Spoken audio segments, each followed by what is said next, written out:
नमस्कार दोस्तों, आपका स्वागत है डीप स्टोरी टेलर चैनल पर। यहाँ हम आपके लिए लेकर आते हैं ऐसी डरावनी और सिहरन पैदा कर देने वाली कहानियां जिन्हें सुनकर आपके रोंगटे खड़े हो जाएंगे। अगर आप सच में हॉरर कहानियों के शौकीन हैं तो चैनल को सब्सक्राइब कीजिए, वीडियो को लाइक और कमेंट करके हमें सपोर्ट करें। तो चलिए शुरू करते हैं आज की यह खौफनाक कहानी। नमस्कार दोस्तों, मेरा नाम विक्रम सिंह है और मैं मध्य प्रदेश का रहने वाला हूँ। साथ ही पेशे से ट्रक ड्राइवर हूँ। अब वैसे तो आप सबको पता ही है कि हमारा काम किस तरह का होता है, जिसमें ना दिन का पता होता है ना रात का। तो ऐसे ही एक बार मुझे लखनपुर से भील नगर के लिए अपनी ट्रक को लेकर जाना पड़ा, क्योंकि मुझे लखनपुर से कुछ सामान लोड करके भील नगर पहुंचाना था। ऐसे में मैं लखनपुर से भील नगर जाने के लिए रवाना हो गया, लेकिन फिर भील नगर पहुंचकर वापस लौटते समय मुझे जल्दी से जल्दी वापस लखनपुर लौटना था, क्योंकि फिर मुझे अपने गांव जाना था। इसीलिए वापस लौटते समय एक जगह रुककर जब मैं एक ढाबे पर बैठकर खाना खा रहा था तो मेरे एक दोस्त का कॉल आ गया और मैं उससे बातें करने लग गया। अब मेरे दोस्त ने मुझसे पूछा कि मैं कहाँ हूँ, तो मैंने उन्हें इस बारे में बताया और मैं उसे अपने बारे में बताने लग गया कि यार मुझे जल्दी से लखनपुर पहुंचना है, गांव भी जाना है, कोई ज़रूरी काम है। तो मेरे दोस्त ने मुझे वहां से वापस आने के लिए एक शॉर्टकट रास्ता बताया, जिससे मैं बहुत कम वक्त में लखनपुर पहुंच सकता था। लेकिन मुझे उस रास्ते के बारे में कुछ पता नहीं था, क्योंकि ट्रक ड्राइविंग का काम करते हुए मुझे लगभग 3 साल का टाइम हो गया था। लेकिन इस साइड आने का पहली बार ही मौका मिला था। ऐसे में इस साइड के रास्तों के बारे में ठीक तरह से मालूम नहीं था। तभी मेरा दोस्त मुझे रास्ते के बारे में बताने लगा और हम दोनों इसी तरह बातें कर रहे थे। फिर फोन कट गया तो ढाबा मालिक मेरे पास में आया और बोला, भैया जी आपको लखनपुर लौटना है ना। यह सुनकर मैंने उसकी तरफ देखा तो वह बोला, आपके जिस भी जानकार ने आपको जो रास्ता बताया है ना, उस रास्ते से होकर आप मत जाना, वह रास्ता ठीक नहीं है। हम तो यहाँ के रहने वाले हैं ना, और हमें पता है कि वह रास्ता किस तरह का है। वो बोला, वैसे भी देखिए इतनी रात हो गई है और रात के टाइम वहां उस रास्ते से होकर गुजरना ठीक नहीं है। आप हाईवे से होकर चल जाइएगा, थोड़ी देर तो लगेगी लेकिन सही सलामत अपने घर तो पहुंचोगे, और उस रास्ते में आपके साथ क्या हो जाए कोई कह नहीं सकता। इसलिए मेरी बात मानिए भैया जी, उस रास्ते से होकर मत जाओ। यह सुनकर मैं बोला, लेकिन क्यों? तभी वह आदमी हड़बड़ाते हुए बोला, वो रास्ता ठीक नहीं है, वहां पर कुछ ऐसा ही है। यह कहते हुए वह थोड़ा हड़बड़ा गया और अंदर चला गया। वैसे भी मैं इन भूत प्रेत जैसी बातों पर ज्यादा ध्यान नहीं देता था, क्योंकि मेरे साथ कभी कुछ ऐसा हुआ ही नहीं था। और यही तो बात होती है हम लोगों की, कि जिस भी तकलीफ से हम नहीं गुजरते ना, वह तकलीफ अगर हमें कोई दूसरा उस बारे में बताए ना, तो वह सब कुछ हमें नाटक और बेफिजूल लगता है। यही सब कुछ मेरे साथ था। भूत प्रेत जैसी बातों से कभी सामना ना होने के कारण मैं इन पर भरोसा नहीं करता था, लेकिन मुझे नहीं पता था कि मेरे साथ क्या होने वाला है। उस ढाबा मालिक के मना करने के बाद भी मुझे तो घर पहुंचने की जल्दी थी। तो ऐसे में मैंने अपने दोस्त ने जो रास्ता बताया था उसी रास्ते से जाने के बारे में सोच लिया था, जिससे लखनपुर पहुंचकर जल्दी से अपने घर के लिए निकल जाऊंगा। अब ढाबे पर से खाना खाने के बाद रात के लगभग 9 बजे मैं वहां से वापस आने के लिए रवाना हो गया था। जब थोड़ा आगे हाईवे पर चलते हुए आया तो तभी वो रास्ता मुझे एक साइड से जाता हुआ दिखाई दिया। उस पर जो बोर्ड लगा हुआ था ना, उस पर उस रास्ते का नाम लिखा हुआ था।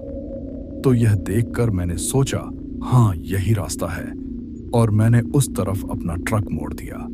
उस वक्त मैंने एक बार भी यह नहीं सोचा कि अगर उस ढाबा मालिक ने इस रास्ते के बारे में मना किया है तो कोई ना कोई बात तो होगी। मुझे तो वापस लौटने की इतनी जल्दी थी कि मैं ऐसी कोई भी बात नहीं सोच रहा था। अब जैसे ही उस रास्ते पर आगे बढ़ने लगा तो मैंने देखा कि उसके दोनों साइड खाली पड़े खेत थे। दूर से आसपास के गांवों की कुछ लाइट जलती हुई भी नजर आ रही थी। बिल्कुल शांत सा इलाका था। ऐसा लग रहा था जैसे मेरा ही ट्रक उस सड़क पर गुजर रहा है। ना रोड के किनारे कोई लाइट थी, ना कोई और साधन आ रहा था। तो यह देखकर मैं सोचने लगा, यहाँ के लोगों का भी दिमाग खराब है। कुछ भी उल्टी सीधी बातें दिमाग में बैठा लेते हैं। कितनी अच्छी सड़क है, सुनसान और शांत माहौल है। अब तो मैं जल्दी से लखनपुर पहुंच जाऊं। वैसे भी उस हाईवे पर से तो मुझे ज्यादा देर लग जाती, और अगर कोई ट्रैफिक जाम हो जाता ना, तो एक एक घंटे तक भी ना खुलता। कम से कम या इस बात का तो डर तो नहीं है। अब जल्दी से कमरे पर पहुंच जाऊं, थोड़ा बहुत आराम कर लूंगा, उसके बाद मैं गांव के लिए निकल जाऊंगा। वैसे भी सुबह से सफर कर रहा हूं, थकान भी बहुत ज्यादा हो गई है। यही सोचते हुए मैं आगे बढ़ रहा था। तब अभी थोड़े ही आगे बढ़ा था कि मेरा गला सूखने लगा। मुझे ऐसा लगने लगा जैसे मुझे बहुत तेज प्यास लग रही है। यह महसूस होते ही पहले तो मुझे थोड़ी हैरानी हुई कि अभी तो मुश्किल से मुझे 15 मिनट ही हुए हैं चलते हुए, और ढाबे पर से मैं पानी पीकर निकला था। तो फिर इतनी जल्दी प्यास कैसी लगी? शायद यहाँ का पानी ऐसा ही है कि थोड़ी देर में भी प्यास लगने लग जाती है। यह सोचकर मैंने अपने पास जो बोतल थी ना पानी की, उसे देखा, उसमें भी पानी खत्म हो गया। यह देखकर अपने आप से बोला, अरे यार, पहले ध्यान नहीं आया। इस बोतल में उस ढाबे पर से ही पानी भर लेता। प्यास भी बहुत तेज लगी हुई है। रात के वक्त अब यहाँ पानी कहाँ मिलेगा? अपने आप से यह बोलते हुए मैं बहुत ज्यादा परेशान था, क्योंकि उस वक्त मुझे बहुत तेज प्यास लग रही थी। एक पल भी गुजारना मुश्किल हो रहा था। तो ऐसे में तभी उस चांदनी रात में मुझे कुछ आवाज सुनाई दी। मैंने थोड़े ट्रक को रोककर जैसे ही देखा, तो देखा कि उस चांदनी रात में दिखाई दे रहा था कि पास में एक खेत में एक कुएं पर एक औरत पानी भर रही थी, जो सड़क से थोड़ी ही दूरी पर था। और जो आवाज मुझे सुनाई दे रही थी ना, मुझे औरत के स्टील के बर्तनों की थी, जिन्हें साफ करते हुए पानी भर रही थी। ऐसे में रात के अंधेरे में उनकी आवाज, पानी की आवाज मुझे ठीक से सुनाई दे रही थी। यह देखकर मैं सोचने लगा, रात के इस वक्त यह औरत यहाँ पर पानी भर रही है, लेकिन इस वक्त यही सोच रहा था कि तभी मुझे थोड़ी दूर के गांव में लाइट जल रही थी, वो दिखाई दे गई। अब यह तो समझ में आ गया कि यह औरत पास के ही गांव की रहने वाली है, लेकिन रात के इस वक्त ऐसे में सोचा हो सकता है कि पानी खत्म हो गया होगा, जिसकी वजह से बेचारी को इस वक्त आना पड़ा होगा। यह सोचकर अपने आप से बोला, अच्छी बात है, कम से कम मुझे पीने के लिए पानी तो मिल जाएगा।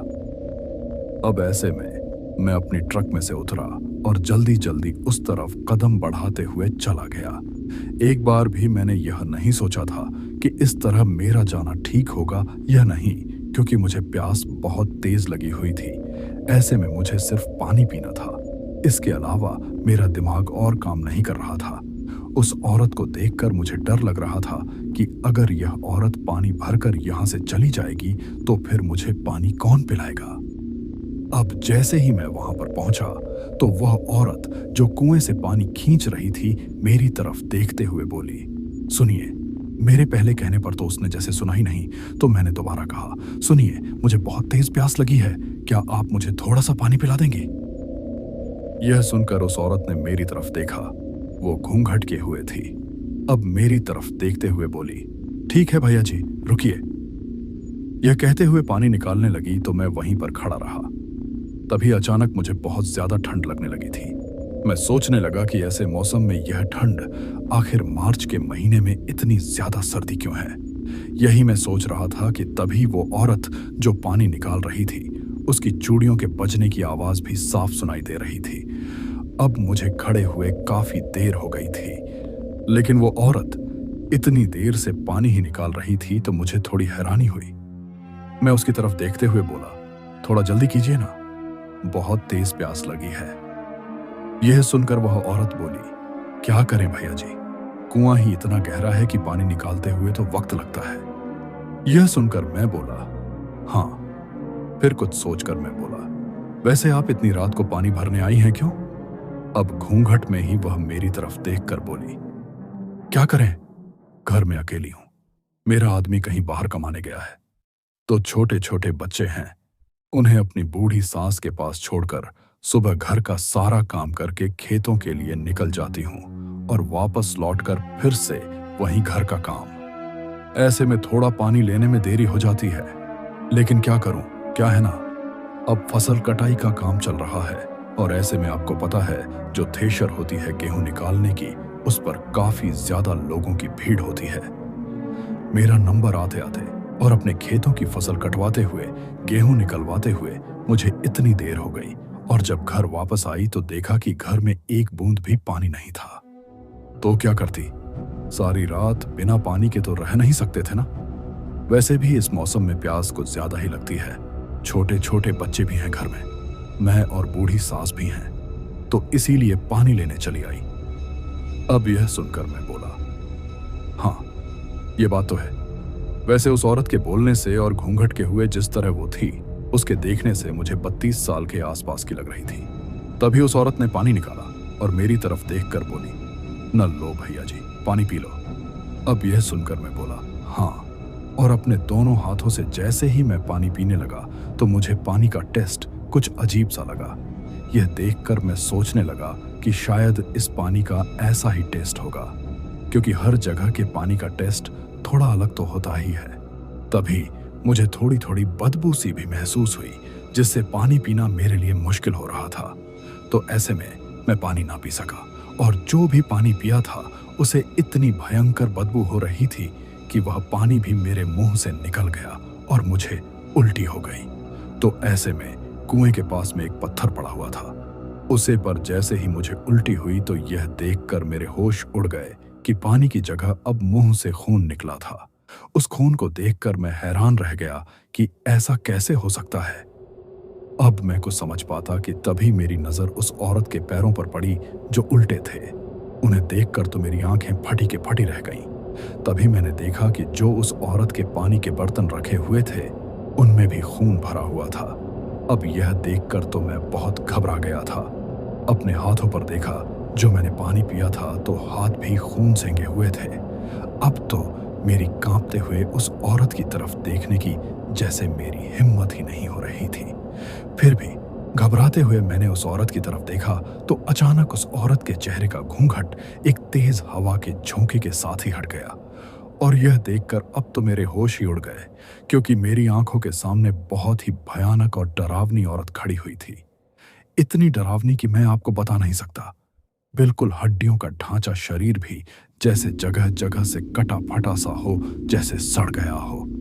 वही उस औरत से भी भयंकर बदबू आ रही थी। वहां से इतनी भयंकर बदबू आ रही थी कि मेरा सांस लेना भी मुश्किल हो गया था। अब मुझे इस तरह घबराते हुए देखकर वो औरत जोर जोर से हंसने लगी तो उसकी आंखें और भी ज्यादा डरावनी और सफेद हो गईं। साथ में ही उसके मुंह से भी जैसे खून निकलने लगा था। तभी उसे इस तरह हंसते देखकर मेरे तो दिमाग ने काम करना ही छोड़ दिया। मैं घबराते हुए कुछ भी समझ नहीं पा रहा था।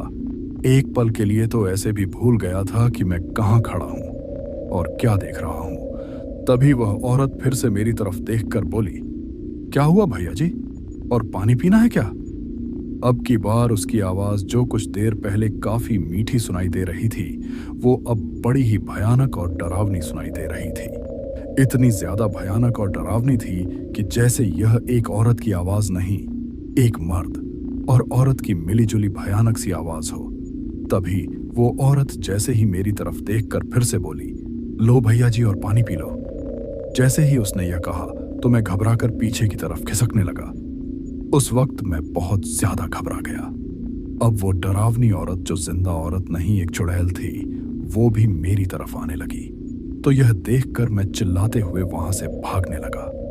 तो यह देखकर वो चुड़ैल जोर जोर से हंसने लगी। उसकी हंसी जैसे उस शांत माहौल में चारों तरफ ही गूंजती हुई सी मुझे महसूस हो रही थी। मैं भागते ही जा रहा था। भागते हुए अपनी ट्रक पर आकर पहुंचा तो मैंने देखा कि ट्रक के पास में वही चुड़ैल खड़ी हुई थी। अब तो मैं बहुत ज्यादा डर गया। हे भगवान, क्या करूं? उस वक्त मेरी मदद करने वाला वहां कोई नहीं था, क्योंकि लगभग जो आसपास के खेतों में गेहूं थे वो कट गए थे। ऐसे में खेत खाली पड़े हुए थे। तो मेरी मदद करने इस वक्त कौन आता? तभी वह चुड़ैल भयानक आवाज में बोली, क्या हुआ भैया जी, पानी तो पूरा पीकर जाओ, प्यास लगी थी ना आपको बहुत जोरों की। यह कहते हुए वह मेरी तरफ बढ़ने लगी तो यह देखकर मेरे तो होश उड़ गए थे। मैं लड़खड़ाते हुए गिर गया तो वह चुड़ैल मेरे चेहरे के पास घूर कर मुझे देखने लगी, तो मुझे तो अब उसके रूप में अपनी मौत दिखाई दे रही थी। अब मुझे लग रहा था कि यह चुड़ैल मुझे जिंदा नहीं छोड़ेगी। ऐसे में बड़ी मुश्किल से हिम्मत करके मैं घबराते हुए हाथ जोड़कर बोला, मुझे जाने दो, मुझे जाने दो, मुझे छोड़ दो। यह सुनकर वह गुस्से में चिल्लाने लगी और फिर भयानक आवाज करते हुए जोर जोर से रोने लगी थी।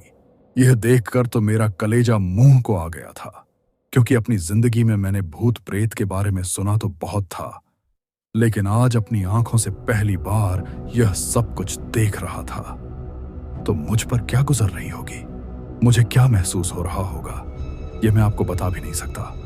उस वक्त अपने साथ यह सब कुछ होता हुआ देखकर मैं इतना ज्यादा घबरा गया था कि मुझे ऐसा लग रहा था कि मैं जैसे अभी बेहोश हो जाऊंगा।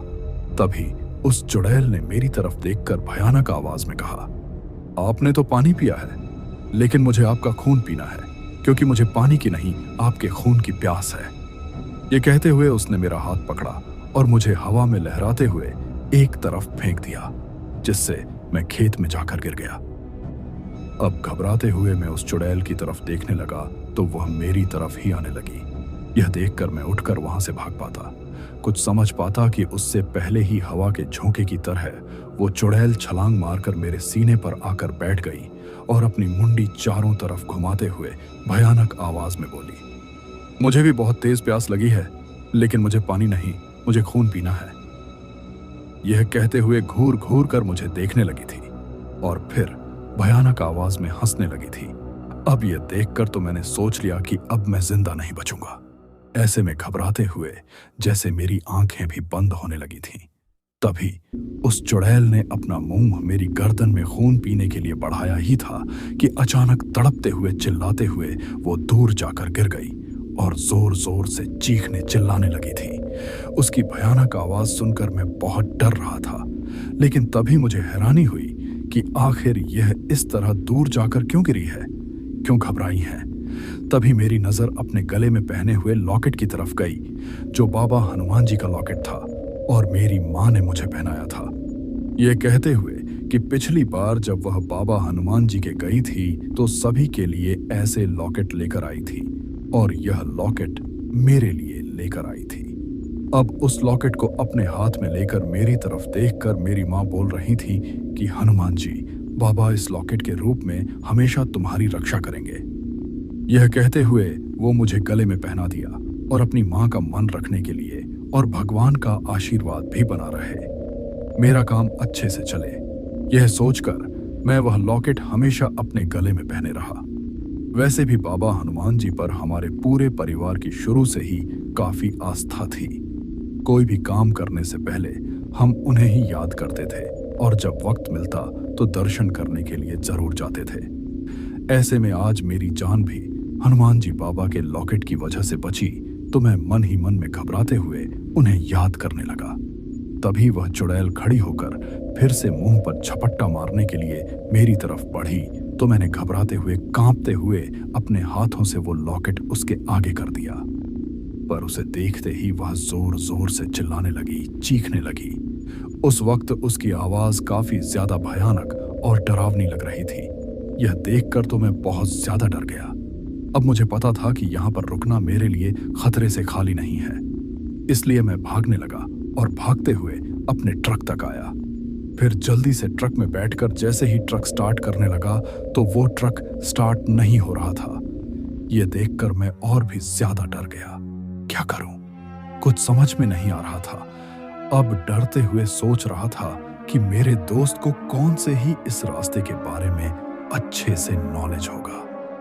उसने तो ऐसे ही बता दिया, लेकिन वो ढाबा मालिक, वो तो यहाँ है ना, यहाँ के बारे में तो उसे अच्छे से पता होगा, तो फिर मुझे उसकी बात माननी ही चाहिए थी। क्यों मैं शॉर्टकट के चक्कर में अपनी जान खतरे में डाल बैठा। मुझे यहाँ आना ही नहीं चाहिए था। यही सोचते हुए अपने आप को भी दोष दे रहा था। साथ में बहुत ज्यादा घबरा रहा था। लेकिन अब क्या हो सकता था? गलती तो मुझसे हो चुकी थी। मेरे साथ जो कुछ हो रहा था, ना उन सब की वजह से मेरे तो दिल की धड़कन बढ़ी हुई थी, ये सोचकर कि हे भगवान, पता नहीं अब क्या होगा। तभी वह चुड़ैल, उसकी भयानक आवाज मेरे ट्रक के आसपास जोर जोर से गूंजने लगी। उसके चिल्लाने की आवाज मुझे सुनाई दे रही थी, जो काफी ज्यादा भयानक और डरावनी थी। अब मैं जल्दी से जल्दी वहां से निकलना चाहता था, तो हनुमान जी बाबा को मन में याद करते हुए मैंने ट्रक स्टार्ट किया, तो ट्रक स्टार्ट हो गया। अब मुझे थोड़ी तसल्ली हुई।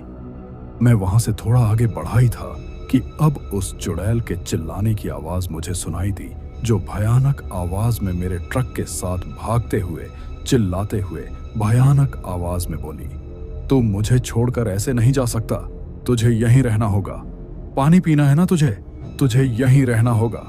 यह कहकर गुस्से में चिल्ला रही थी। अब यह देखकर मैं बहुत ज्यादा डर गया था। तभी वह मेरे ट्रक के आगे जो शीशा था ना, वहां पर आकर बैठ गई और अजीब तरीके से मेरी तरफ देखकर गुस्से में चिल्लाते हुए ट्रक रोकने के बारे में कहने लगी। वो बहुत ज्यादा डरावनी लग रही थी, इतनी कि मैं आपको बता नहीं सकता। आज भी उस बारे में सोचता हूं ना तो मेरी रातों की नींद उड़ जाती है। उस वक्त वो चुड़ैल अपने हाथों के नाखून, जो काफी नुकीले और बड़े थे, उनसे मेरे ट्रक के शीशे पर गुस्से में चिल्लाते हुए नोचने के निशान करने लगी थी। यह देखकर मैं घबरा गया कि अगर यह इसी तरह से यहाँ पर बैठी रही तो कब मेरा एक्सीडेंट हो जाएगा और कब मेरी जान चली जाएगी, मुझे पता ही नहीं चलेगा।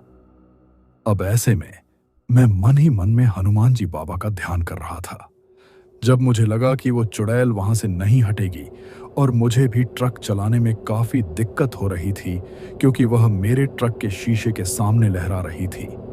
ऐसे में मुझे घबराते हुए ठीक तरह से दिखाई भी नहीं दे रहा था, तो मैंने जल्दी से एक हाथ से ट्रक को संभालते हुए दूसरे हाथ से जल्दी से अपने गले में से वो लॉकेट निकाला और उस शीशे के सामने रख दिया। यह देखकर वह चुड़ैल घबराते हुए, चिल्लाते हुए वहां से भाग गई। अब मैंने जल्दी से उस लॉकेट को अपने गले में वापस पहन लिया, क्योंकि मुझे पता था कि वह चुड़ैल कब मेरे साथ धोखा कर देगी। कोई भरोसा नहीं है, अगर यह लॉकेट मेरे गले में रहेगा तो वह चुड़ैल मेरा कुछ नहीं बिगाड़ पाएगी। अब मैं तेज रफ्तार में तब तक ट्रक को दौड़ाते रहा जब तक हाईवे नहीं आ गया। अब हाईवे पर आकर मैंने थोड़ी चैन की सांस ली, परंतु डर भी बहुत ज्यादा लग रहा था। अब ऐसा लग रहा था कि अब मैं उस रास्ते से निकल आया हूं तो शायद वो चुड़ैल मेरा पीछा छोड़ देगी, अब यहां नहीं आएगी। यही सोचकर मैंने घबराते हुए ट्रक में बैठे हुए ही पास में ही एक दुकान से पानी लिया। घबराते हुए पानी पिया। हे भगवान, अब ऐसा कुछ ना हो। यह सोचकर ट्रक स्टार्ट करके घबराते हुए मैं आगे बढ़ते ही जा रहा था। तभी मुझे ट्रक चलाने में बहुत ज्यादा दिक्कत आने लगी। ऐसा लगने लगा जैसे मेरे ट्रक में पीछे बहुत सारा सामान रखा हुआ हो और जिसकी वजह से मैं ट्रक चला नहीं पा रहा था, जबकि मेरा ट्रक बिल्कुल खाली था। अब जैसे जैसे यह दिक्कत बढ़ती जा रही थी तो यह देखकर मैं और भी ज्यादा घबरा गया। अब ट्रक चलाते हुए घबराते हुए जो पीछे की साइड देखने के लिए जो छोटा सा कांच लगा हुआ था, उसमें से पीछे की तरफ देखा तो मेरे होश उड़ गए। वही डरावनी चुड़ैल पीछे की तरफ बैठी हुई थी और मेरी तरफ देखकर अजीब तरीके से मुस्कुराने लगी। अब यह देखकर मैं थर थर कांपते हुए कभी सामने की तरफ देखता तो कभी उसकी तरफ देखता। तभी उसने उस छोटे से शीशे में जिसमें वो दिखाई दे रही थी, अचानक मुझ पर एक झपट्टा सा मारा। वो झपट्टा इतना तेज था कि मेरा संतुलन ही बिगड़ गया और मेरा ट्रक लहरा गया था।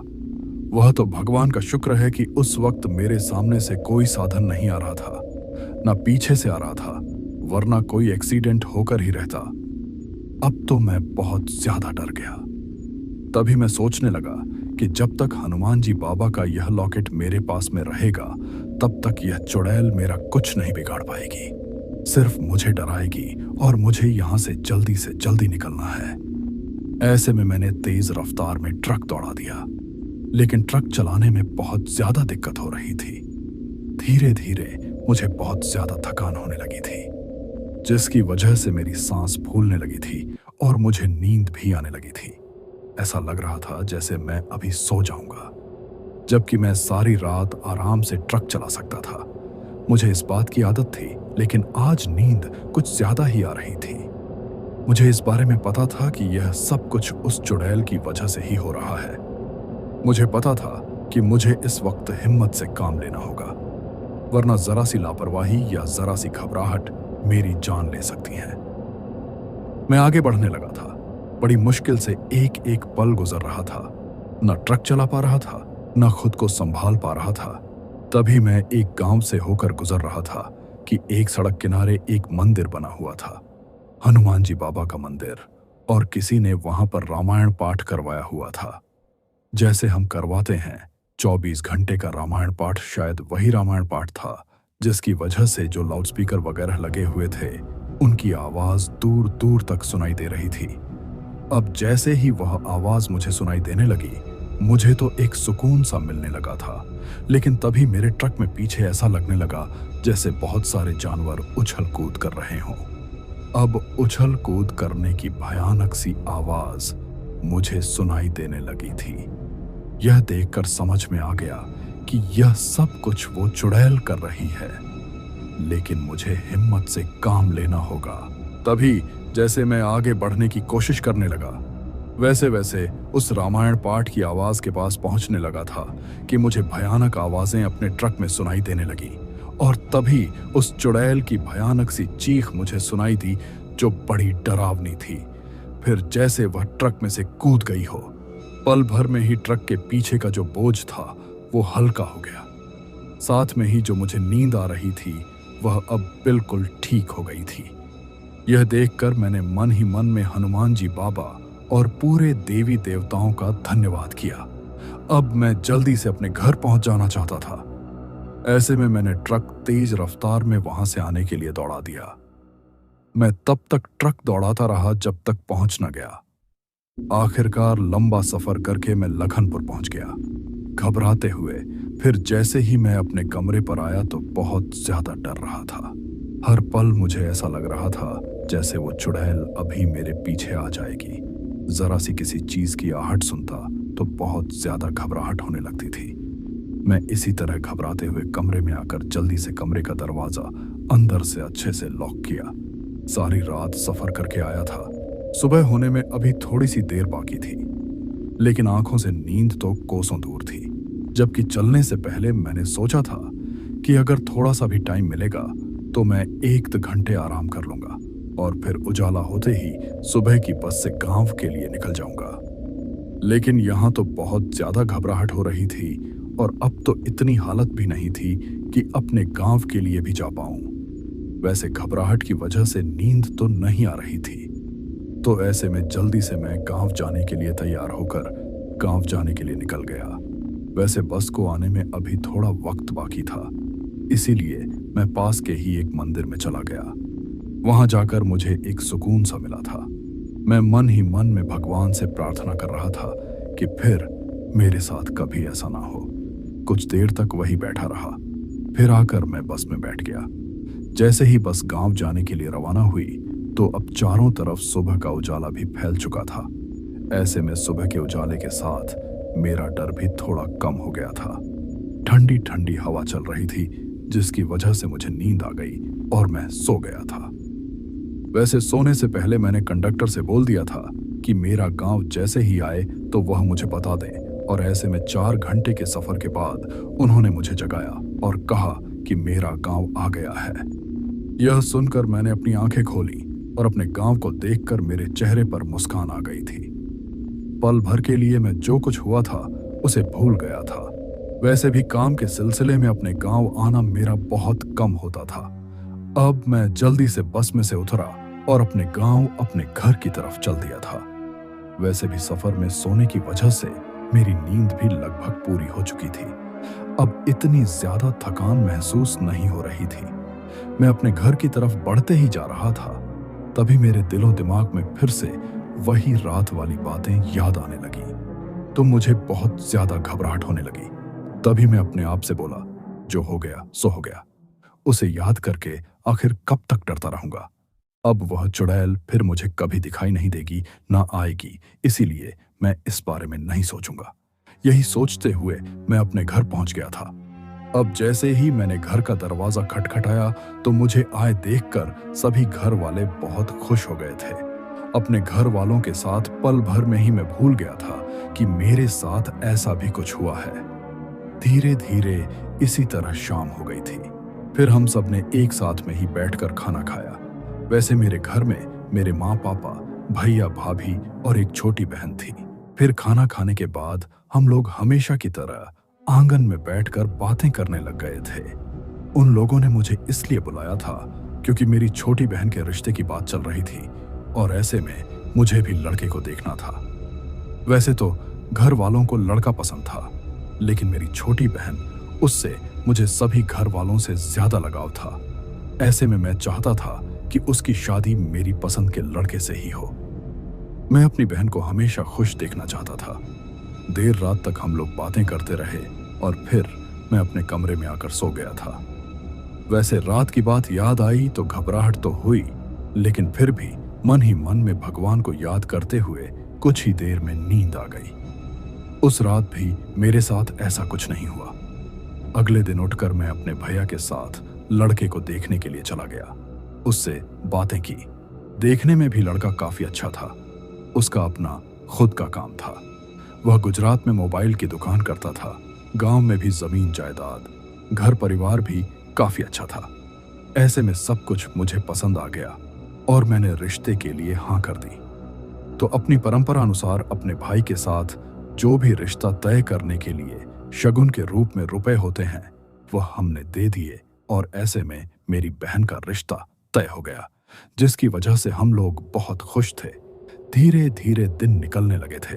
अब 2 दिन अपने गांव में रुककर मैं वापस लखनपुर लौट आया था, क्योंकि 1.5 महीने बाद ही बहन की शादी थी और इतना लंबे टाइम तक तो मैं अपना काम नहीं छोड़ सकता था। वैसे भी रुपयों की भी जरूरत थी। यहाँ आकर वही बात मुझे याद आने लगी तो मुझे घबराहट होने लगी थी, लेकिन मैं अपने आप से ही बोला कि जब 2 दिन से कुछ नहीं हुआ तो अब क्या होगा। और ऐसे में मैंने फिर से अपने ट्रक चलाने का काम शुरू कर दिया। लेकिन हाँ, मैंने सोच लिया था कि मैं उस तरफ नहीं जाऊंगा। धीरे धीरे 1 महीना भी गुजर गया। मेरी बहन की शादी भी नजदीक आ गई थी। मेरे साथ ऐसा कुछ भी नहीं हुआ जिससे मैं थोड़ा भी डर जाऊं, और वो जो कुछ मेरे साथ हुआ था उसका डर भी धीरे धीरे अब काफी कम हो गया था। अपनी बहन की शादी के दिन नजदीक आने पर मैं यहाँ लौट गया था। शादी विवाह की तैयारी में कब दिन निकल गए पता ही नहीं चला। और फिर वह दिन भी आ गए जब मेरी बहन की शादी थी। बहन की शादी में सब कुछ अच्छा चल रहा था। शादी भी बड़े धूमधाम से हो गई थी। मेरी बहन भी दुल्हन बनकर ससुराल चली गई थी। अब तक सब अच्छा था, लेकिन अब क्या होने वाला था इस बारे में मैंने जरा भी नहीं सोचा था। जब हम लोग शादी के बाद रस्म के हिसाब से बहन को लेने के लिए गए तो वहां उसके ससुराल में डीजे पर उसके ससुराल वाले शाम के समय नाचने गाने लगे। बड़े ही धूमधाम से हमारा स्वागत भी हो रहा था। अपनी बहन को लेने के लिए हम लोग भी बहुत सारे गए थे और ऐसे में खुशी के माहौल में हम भी नाचने कूदने लग गए थे। उस वक्त गलती से न जाने कब मेरे गले में जो हनुमान बाबा का लॉकेट था वो खुलकर या टूटकर कहीं गिर गया और इस बारे में मुझे पता भी नहीं चला। फिर नाचने के बाद हम लोग आकर कुर्सियों पर बैठ गए थे। हमारे लिए चाय लस्सी भी आ गई थी और हम आपस में बातें कर रहे थे कि तभी मेरा हाथ गले की तरफ गया तो मैंने देखा मेरा लॉकेट गले में नहीं था। अब मैं परेशान हो गया। मैंने इधर उधर लॉकेट को ढूंढा भी, लेकिन वो कहीं दिखाई नहीं दिया। तो घबराहट भी होने लगी कि अगर वो लॉकेट गले में नहीं है तो कहीं वो चुड़ैल वापस ना आए। यह सोचकर मैं परेशान हो गया, लेकिन अब कर भी क्या सकता था। ऐसे में वापस आकर अपनी कुर्सी पर बैठ गया। अभी इसी बारे में सोच रहा था कि तभी अचानक थोड़ी दूर मेरी नजर गई। जहां जो डीजे और लाउड स्पीकर बज रहे थे उनके थोड़ी दूरी पर पीछे की तरफ मैंने देखा। वहां पर एक औरत खड़ी हुई है, क्योंकि वहां थोड़ा अंधेरा था। उस औरत को देखकर पहले तो मैंने उसे नजरअंदाज करने की कोशिश की।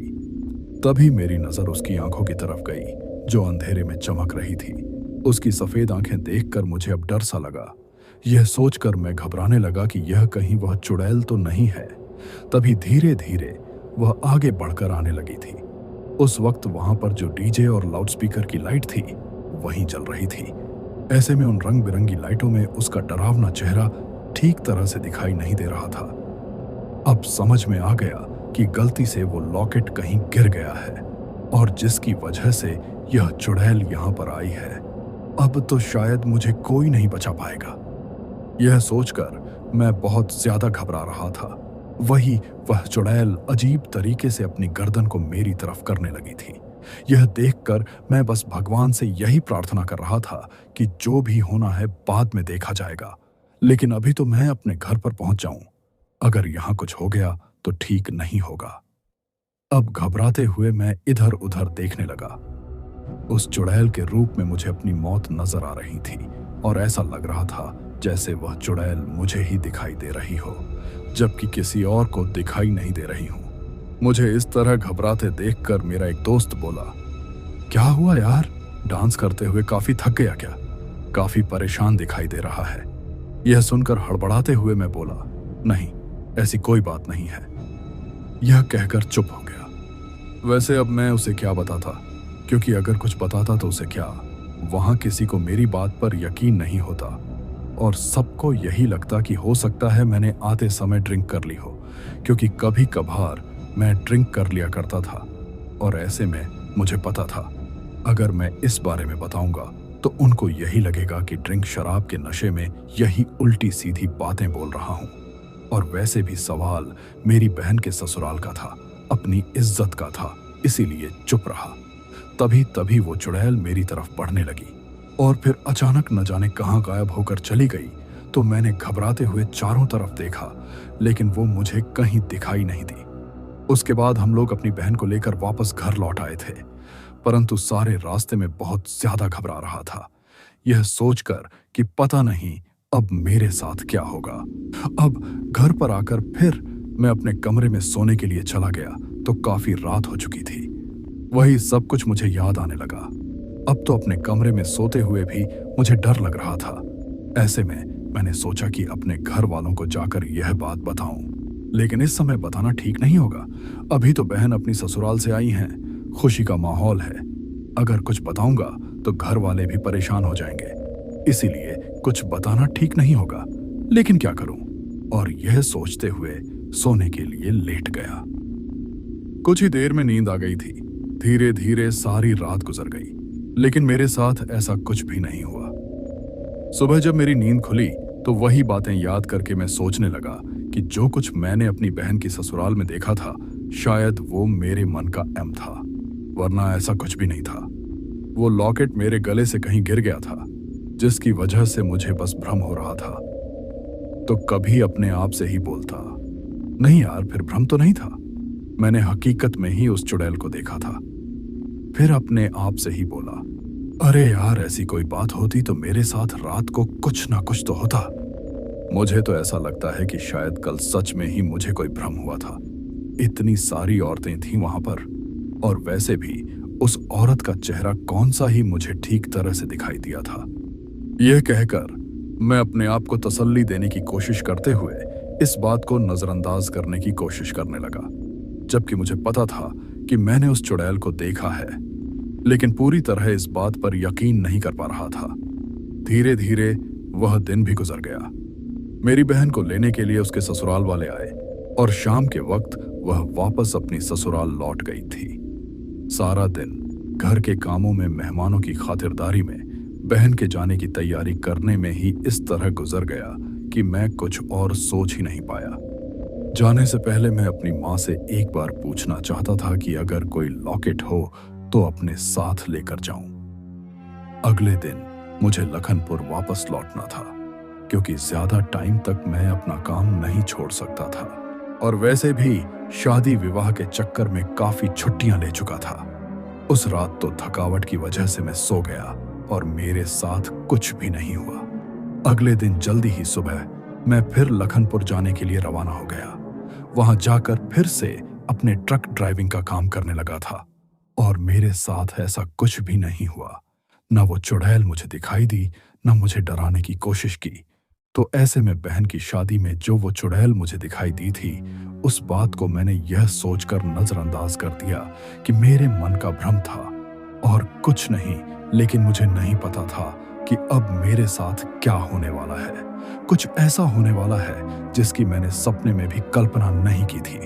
वैसे मैं लखनपुर तो आ गया था, लेकिन आने से पहले मैं सोच रहा था कि अपनी मम्मी से कहकर अपने गले में फिर से हनुमान जी बाबा के नाम का ताबीज पहन जाऊंगा, जिससे मेरे साथ फिर ऐसी कोई भी घटना ना हो, कोई भी ऐसी बात ना हो। लेकिन मेरे दिमाग पर से यह बात उतर गई थी और मैं ताबीज नहीं ला पाया था और वापस लौट आया था। धीरे धीरे इसी तरह दिन गुजर रहे थे। एक दिन वो जो हादसा मेरे साथ हुआ था, उस रास्ते के पास के हाईवे से होकर कहीं दूसरी जगह पर मुझे जाना था, लेकिन गुजरना उसी रास्ते के पास में होकर था।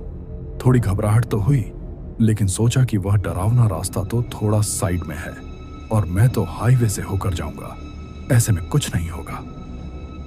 यह सोचकर मैं अपनी ट्रक को लेकर चल दिया। जब मैं उस हाईवे पर पहुंचा तो शाम के 7 बज चुके थे। अब जैसे ही वह डरावना रास्ता नजदीक आने लगा तो मैं जल्दी से जल्दी वहां से गुजर जाना चाहता था, लेकिन तभी एक ठंडी हवा का झोंका आया। वो हवा का झोंका ऐसा था जैसे कोई मेरे कान में जल्दी से कुछ कहकर चला गया हो। यह देखकर पहले मैं सोचा शायद कोई भ्रम होगा।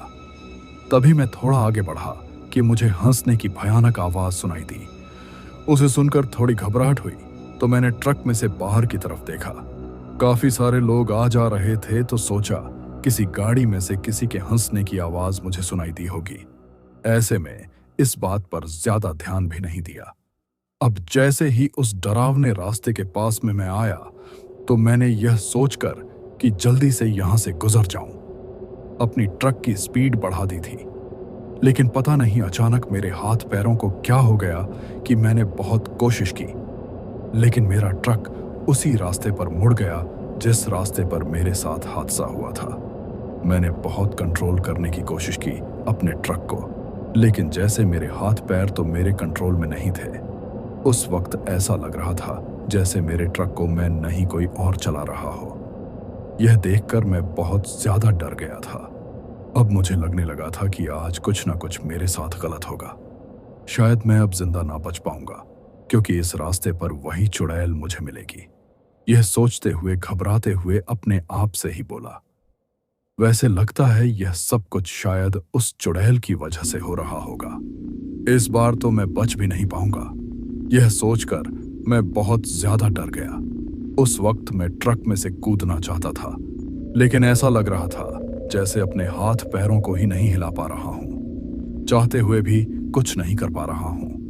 अब अपने साथ यह सब कुछ होते हुए देखकर मेरी क्या हालत होगी, आप सोच भी नहीं सकते। मैं बस भगवान से यही प्रार्थना कर रहा था कि किसी तरह से यह ट्रक रुक जाए या मैं इससे उतर जाऊं। लेकिन ट्रक उसी रास्ते पर बढ़ता जा रहा था। तभी अचानक मेरा ट्रक जाकर एक जगह रुक गया। उसे रुकते देखकर मैं घबरा गया था। उस वक्त भी चांदनी रात थी। अब घबराते हुए ट्रक को वहां रुके देखकर मैंने ट्रक से बाहर देखा तो मेरे होश उड़ गए, क्योंकि मुझे वही कुआं नजर आ रहा था। यह देखकर घबराते हुए मैं कुछ कर पाता, उसे पहले ही तेज आवाज करते हुए मेरे ट्रक का गेट खुल गया और तभी ऐसा लगा जैसे किसी ने पकड़कर मुझे बाहर खींच लिया हो। मैं अपने आप को बचाने की कोशिश कर रहा था, लेकिन कोई मुझे घसीटते हुए उन खेतों में ले जा रहा था। मेरी चीख चारों तरफ गूंज रही थी, लेकिन मुझे बचाने वाला या मेरी आवाज सुनने वाला वहां उस वक्त कोई नहीं था। तभी उस कुएं में से अजीबोगरीब सी बहुत सारी आवाजें एक साथ सुनाई देने लगीं। ऐसा लग रहा था जैसे बहुत सारे लोग रो रहे हों। मैं घबराते हुए उस तरफ देख रहा था कि तभी उस कुएं में से कुछ आवाजें आने लगी और इसके साथ ही मैंने देखा कि उस कुएं में से पानी बाहर निकल रहा था, जिसमें से कुछ हड्डियों के कंकाल भी बाहर निकल रहे थे। उन्हें देखकर मैं बहुत ज्यादा डर गया था। अब तो दिमाग ने काम छोड़ ही दिया था। वो जो हड्डियों के कंकाल उस कुएं में से बाहर निकले थे, बाहर निकलते ही खड़े होकर मेरी तरफ आने लगे और भयानक आवाज में रोने लगे थे। ये देखकर मेरा तो कलेजा ही मुंह को आ गया। उस वक्त मैं इतना ज्यादा डर गया था कि मैं यह भी नहीं समझ पा रहा था कि अब मैं क्या करूं। कुछ भी होश नहीं था कि अब मैं यहां से उठकर भाग भी जाऊं। बस घबराते हुए उस तरफ ही देख रहा था। वे कंकाल अजीब तरीके से रो रहे थे तो उनकी भयानक आवाज चारों तरफ गूंज रही थी। धीरे धीरे वो आवाज इतनी ज्यादा भयानक होने लगी जैसे मेरे कान के पर्दे ही फट जाएंगे। ये देखकर मैंने अपने दोनों कानों पर हाथ लगा लिया और घबराते हुए चिल्लाने लगा था। तभी मैंने देखा कि सब कुछ शांत हो गया। अब मुझे कोई आवाज सुनाई नहीं दी तो घबराते हुए मैंने अपनी आंखें खोलकर देखा। चारों तरफ देखा लेकिन कुछ भी नजर नहीं आ रहा था, ना कोई कंकाल ना कुछ और। ये देखकर मैं घबराते हुए कांपते हुए खड़ा होकर वहां से भागता। उससे पहले ही मुझे कुछ आवाज सी आई तो मैंने बड़ी मुश्किल से हिम्मत करके फिर से उस कुएं की तरफ देखा तो तभी मुझे वहीं चुड़ैल पानी खींचते हुए दिखाई दी। यह देखकर मैं कुछ करता उससे पहले ही उस चुड़ैल ने मेरी तरफ देखा और बड़ी ही भयानक आवाज में बोली, पानी पीना है क्या भैया जी? प्यास लगी है ना आपको? यह कहते हुए जोर जोर से हंसने लगी। अब यह देखकर तो मैं और ज्यादा घबरा गया कि तभी उसकी वही भयानक आवाज फिर से मेरे कानों में सुनाई दी, पानी पीना है भैया जी। अब मैं तो इतना ज्यादा डर गया था कि कुछ बोल भी नहीं पाया। अब वो चुड़ैल भयानक रूप से हंसते हुए मेरी तरफ बढ़ने लगी तो मैंने देखा कि उस कुएं में से फिर से कुछ कंकाल बाहर निकलकर जोर जोर से रोने लगे थे। यह देखकर मैं बहुत घबरा गया और वहां से भागने की कोशिश करने लगा, लेकिन ऐसा लगा जैसे मेरे हाथ पैर जकड़ गए हों। किसी ने मेरे हाथ पैरों को पकड़ लिया था, जिससे चाहते हुए भी मैं ना तो वहां से भाग पा रहा था और ना अपने हाथ पैरों को हिला पा रहा था। बस घबराते हुए जोर जोर से चिल्ला रहा था। उस वक्त तो मुझे यह लगने लगा था कि यह चुड़ैल मुझे इस कुएं में गिराकर मेरी जान ले लेगी। अब मैं हिम्मत करके फिर से भगवान को याद करने लगा। मुझे ऐसा लगने लगा जैसे मैं अपने हाथ पैरों को हिला पा रहा हूं तो मैं अपनी जान बचाने के लिए भागने लगा, लेकिन जिधर भी जाता उधर ही वह चुड़ैल मुझे खड़ी हुई दिखाई देती। वो कभी हंसते हुए दिखाई देती तो कभी भयानक रूप से रोते हुए दिखाई देती। अब भागते भागते कुछ ही देर में थक गया था, क्योंकि ऐसा लग रहा था जैसे मेरे हाथ पैरों ने भी काम करना बंद कर दिया हो। मेरे शरीर में से कोई जबरदस्ती खून चूसने की कोशिश कर रहा था। अब हड़बड़ाते और लड़खड़ाते हुए मैं नीचे गिर गया। उस वक्त मेरी सांसें उखड़ने लगी थी। अब इतनी ताकत नहीं थी मेरे अंदर कि मैं फिर से खड़े होकर भाग जाऊं। तभी वो चुड़ैल फिर छलांग मारकर मेरे सीने पर बैठ गई और बोली, मुझे तो तेरा खून पीना है। यह कहते हुए भयानक रूप से हंसने लगी तो मैं बस घबराते हुए उसकी तरफ देख रहा था। अब यह तो समझ में आ गया कि अब मैं जिंदा नहीं बचूंगा। तभी मेरी नजर कुएं की तरफ गई, जहां पर वे कंकाल खड़े होकर जोर जोर से रो रहे थे। तभी उस चुड़ैल ने जैसे ही कुएं की तरफ देखा तो वे कंकाल भयानक रूप से चिल्लाते हुए रोते हुए कुएं में कूद गए। उसके बाद उस चुड़ैल के चेहरे पर एक अजीब सी मुस्कान आ गई। अब उसने मेरी तरफ देखा और अपनी मुंडी को अजीब तरीके से चारों तरफ घुमाने लगी। फिर जैसे ही उसने अपने दांत मेरी गर्दन में मेरा खून पीने के लिए गड़ाने की कोशिश की तो मैं इतना ज्यादा डर गया कि घबराते हुए मेरी आंखें बंद हो गई थीं। तभी अचानक एक आवाज सुनाई दी, जैसे कोई हमारी तरफ भागते हुए आ रहा हो और जोर जोर से चिल्ला रहा हो। ये देखकर अचानक डरते हुए मैंने अपनी आंखें खोली और चारों तरफ देखने लगा तो पीछे की तरफ से वह आवाज आ रही थी। अब मैंने घबराते हुए बड़ी मुश्किल से अपनी गर्दन को घुमाकर पीछे की तरफ देखा तो एक बूढ़ा सा आदमी हाथ में लालाटेन लेकर भागते हुए आ रहा था। जैसे ही वो आदमी आता हुआ दिखाई दिया तो मुझे कुछ समझ में नहीं आया, लेकिन तभी वह चुड़ैल भयानक रूप से चिल्लाने लगी तो मैंने उस तरफ देखा। अब वो चुड़ैल मेरे सीने पर से खड़ी होकर जबरदस्ती मेरा हाथ पकड़कर मुझे घसीटते हुए कुएं की तरफ ले जाने लगी। यह देखकर मैं और ज्यादा घबरा गया। तभी वह आदमी भागते हुए चिल्लाते हुए वहां आया और उसने अपने साथ में जो लालटेन थी उसे चुड़ैल की तरफ कर दिया, तो उस चुड़ैल ने हड़बड़ाते हुए मेरा हाथ छोड़ दिया। उस वक्त उस लालटेन को देखकर वो चुड़ैल बहुत ज्यादा घबराने लगी थी और पीछे की तरफ अजीब तरीके से चिल्लाते हुए खिसकने लगी थी। वैसे उस चुड़ैल को गुस्सा तो इतना आ रहा था जैसे मेरे साथ उस आदमी की भी जान ले ले, परंतु शायद उस आग की वजह से बहुत ज्यादा घबरा रही थी। अब वो आदमी जैसे ही उसकी तरफ बढ़ने लगा तो वह चुड़ैल गुस्से में अजीब सी आवाज करते हुए भागते हुए उस कुएं में जाकर कूद गई। अब जैसे ही वह कुएं में कूदी तो पूरे कुएं में से अजीब सी भयानक चीखने, चिल्लाने और रोने की आवाज सुनाई देने लगी। इन सब की वजह से मैं बहुत ज्यादा डर गया था। तभी वो बूढ़ा आदमी मेरे पास आया और मुझे संभालते हुए बोला, तुम ठीक तो हो ना बेटा? यह सुनकर मैं कुछ बोल भी नहीं पा रहा था, तो उस बूढ़े आदमी ने मुझे सहारा देकर खड़ा किया और फिर मुझे अपने साथ ले जाने लगा। लेकिन इन सब की वजह से मैं बहुत ज्यादा घबरा गया था। ऐसे में मैं बेहोश हो गया।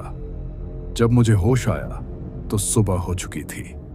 मैं एक कमरे में लेटा हुआ था और मेरे आसपास में बहुत सारे लोग थे। ये देखकर मैं बहुत ज्यादा घबराने लगा और साथ में ही यह यकीन नहीं कर पा रहा था कि मैं जिंदा हूं या मर गया हूं। दिमाग ने तो अब भी जैसे काम करना ही छोड़ रखा था। अब मुझे आवाज सुनाई दी तो मैंने उस तरफ देखा। वही बूढ़ा आदमी जो मुझे रात को बचाने आया था मेरी तरफ देखकर बोला, घबराओ मत बेटा, अब कुछ नहीं होगा तुम्हारे साथ। यह सुनकर मैं थर थर कांपने लगा, परंतु कुछ बोल नहीं पा रहा था। तभी दूसरा आदमी बोला, अच्छा हुआ काका, बेचारे की जान बचा ली आपने, वरना जिस तरह उस चुड़ैल ने 2 लोगों की जान ली थी उसी तरह इस बेचारे का खून पीकर इसे मारकर उस कुएं में फेंक देती। वैसे इसकी किस्मत अच्छी थी कि आप वहां पर पहुंच गए और इसकी जान बच गई। तभी एक और आदमी बोला, बेचारा अनजान लगता है, तभी तो उस चुड़ैल के छलावे में आ गया, वरना कोई उस रास्ते से होकर गुजरना भी नहीं चाहता। अच्छा हुआ काका कि आप वहां पर पहुंच गए, वरना ना जाने किसका बेटा है बेमौत मारा जाता। यह सुनकर वो बूढ़ा आदमी जिसने मेरी जान बचाई थी वो बोला, मैं तो अपने खेतों पर बाजरे की रखवाली कर रहा था। तभी अचानक मुझे चिल्लाने की आवाज सुनाई दी।